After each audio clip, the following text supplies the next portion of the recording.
Alright, so interesting question that I had in my head time. Why did China fall into warlordism and the warlord era?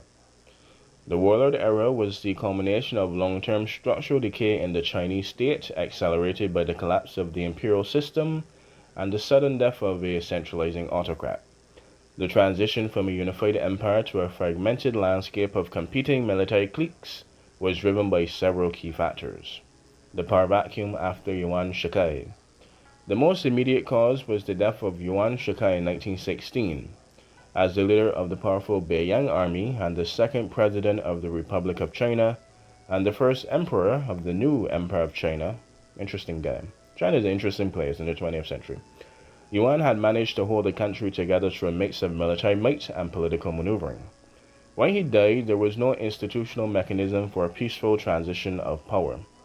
His subordinates, all high-ranking generals with their own regional power bases and, well, regional fiefdoms, no longer had a single superior to answer to, leading to the splintering of the Beiyang army into rival cliques, like the Henan, the Hunan, the Zhejiang, the Inner Mongolians, and the Manchus.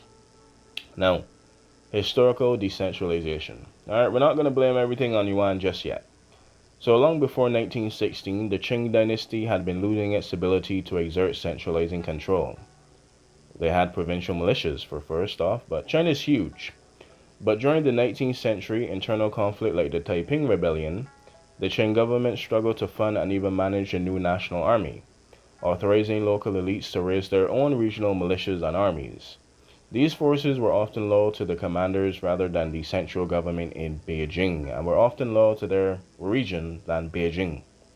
Military reforms and their failures. In the early 19th century, after the Boxer Rebellion, attempts to modernize the military resulted in the creation of the New Army. Instead of a single unified national force, the reforms largely reinforced provincial autonomy and, well, regionalism. Military leaders gained deep roots in their respective regions, treating them as their own personal fiefdoms. The collapse of the imperial mandate. The Jihad Revolution of 1911 ended over 2,000 years of imperial rule. While the Republic was declared, it lacked a common ideology. Without the empire as a unifying symbol, or without the emperor as a unifying symbol, and with the sudden shift to a Western-style republican democracy, there was no shared national identity to prevent regional leaders from prioritizing their own territory over the state in Beijing, and physical irresponsibility and instability. The central government in Beijing was chronically underfunded.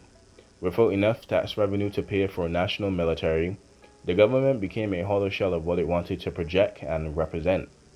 Warlords quickly realized that whoever controlled the customs, revenue, taxes, and local resources held the real power, and foreign intervention and unequal treaties and the century of humiliation.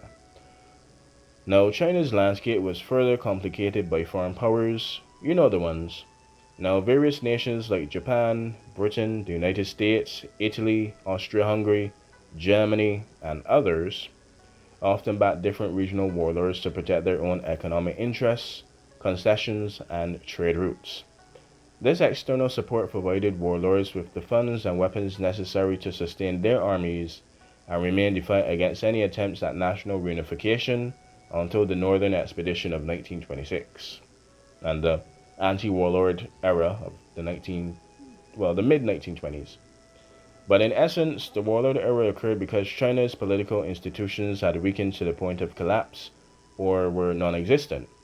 And in their place, the country was left with a fragmented military system where individual generals and even individuals held the real currency of power, which were soldiers, guns, and territory. But with that, I hope you enjoyed, I hope you learned something, and Jisha, and that's goodbye, and learn something.